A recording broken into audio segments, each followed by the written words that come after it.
Assalamualaikum warahmatullahi wabarakatuh. Kembali lagi dengan Bu Risna Pramudita Willy. Halo anak-anak hebat, apa kabar kalian? Semoga sehat selalu ya. Nah, anak-anak hebat, kali ini kita akan belajar materi kelas 5. Tema 1, organ gerak hewan dan manusia. Subtema 1, organ gerak hewan. Pembelajaran 1. Sebelum masuk ke materi, apa sih tujuan pembelajaran pada hari ini? Yang pertama, dengan mengamati video, anak-anak dapat menyebutkan alat gerak utama pada hewan dan manusia. Kedua, dengan mengamati video, anak-anak dapat menyebutkan alat gerak pada hewan. Ketiga, dengan mengamati video, anak-anak dapat mengelompokkan hewan berdasarkan alat geraknya. Dan yang keempat, dengan membaca teks bacaan, anak-anak dapat menentukan ide pokok dalam bacaan. Anak-anak hebat, yuk kita lihat gambar berikut ini.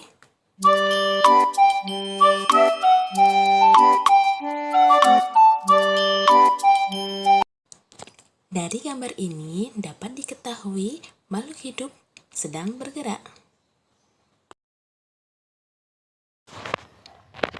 Salah satu ciri makhluk hidup adalah bergerak.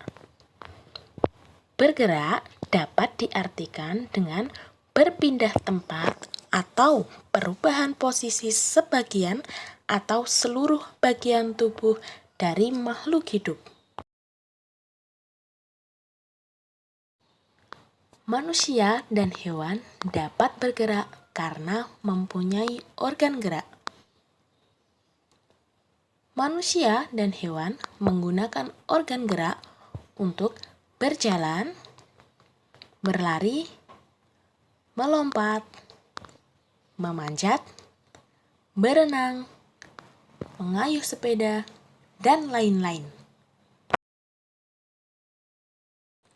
Nah, anak-anak hebat, perlu kalian ketahui, organ gerak manusia dan hewan terdiri dari dua macam, yaitu alat gerak aktif berupa otot dan alat gerak pasif berupa tulang. Tahukah kalian mengapa tulang disebut alat gerak pasif dan otot disebut alat gerak aktif?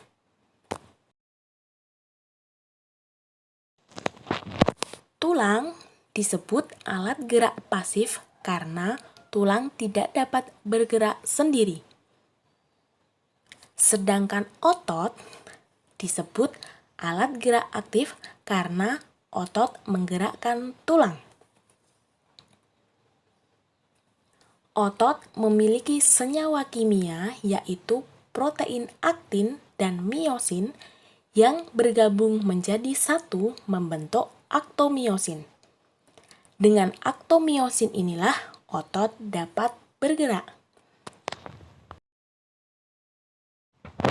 Kerjasama antara otot dan tulang membentuk suatu sistem yang disebut sistem gerak. Nah, sekarang kita akan mencari tahu apa saja sih macam-macam alat gerak hewan? Alat gerak hewan itu ada kaki, sayap, sirip, otot perut, dan tentakel. Nah, anak-anak, perhatikan hewan yang ada di sini. Kuda berjalan menggunakan keempat kakinya. Katak melompat dengan kaki.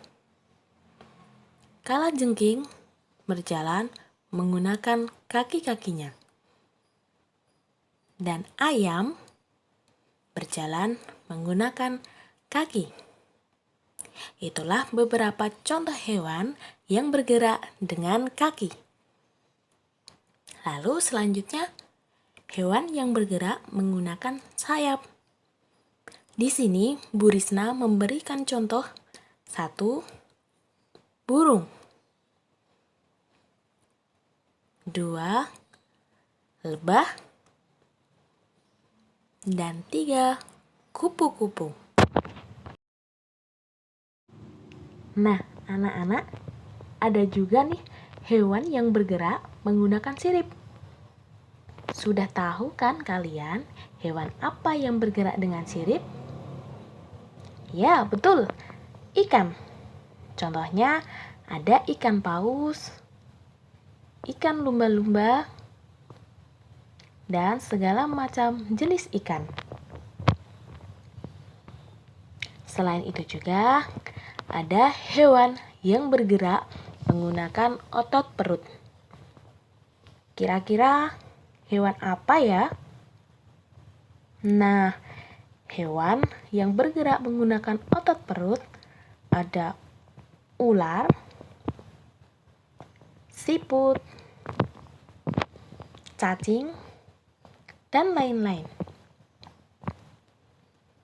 Untuk selanjutnya, hewan yang bergerak menggunakan tentakel, yaitu ada cumi-cumi dan gurita. Nah, anak-anak hebat, itu tadi adalah macam-macam alat gerak beserta contoh hewannya. Kira-kira anak-anak sudah paham sampai di sini? Mudah-mudahan sudah ya. Nah, kalau sudah, mari kita lanjutkan untuk materi berikutnya. Coba anak-anak perhatikan paragraf berikut ini. Otot merupakan alat gerak aktif yang berfungsi melakukan gerakan organ tubuh manusia dan hewan.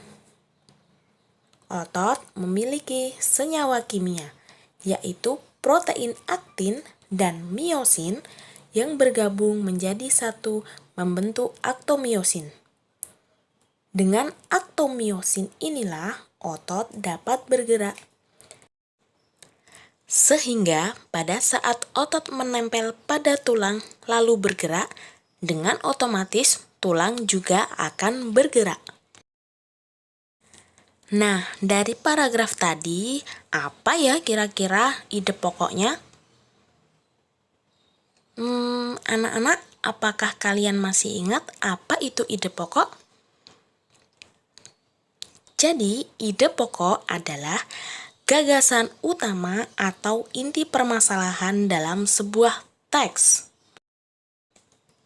Lalu, bagaimana cara menentukan ide pokok? Nah, kalian harus baca dulu nih langkah-langkah menentukan ide pokok. Pertama, kalian harus membaca paragraf dengan saksama. 2. Mencermati kalimat demi kalimat dalam sebuah paragraf. 3. Menentukan kalimat utama pada setiap paragraf. Dan yang keempat, merumuskan ide pokok dari kalimat tersebut. Nah, biasanya kalimat utama ada di awal atau akhir paragraf. Paragraf yang kalimat utamanya ada di awal disebut paragraf deduktif. Sedangkan paragraf yang kalimat utamanya ada di akhir paragraf disebut paragraf induktif. Nah, anak-anak, dalam satu paragraf itu terdapat kalimat utama yang berisi ide pokok dan kalimat pengembang, atau biasanya disebut dengan kalimat penjelas.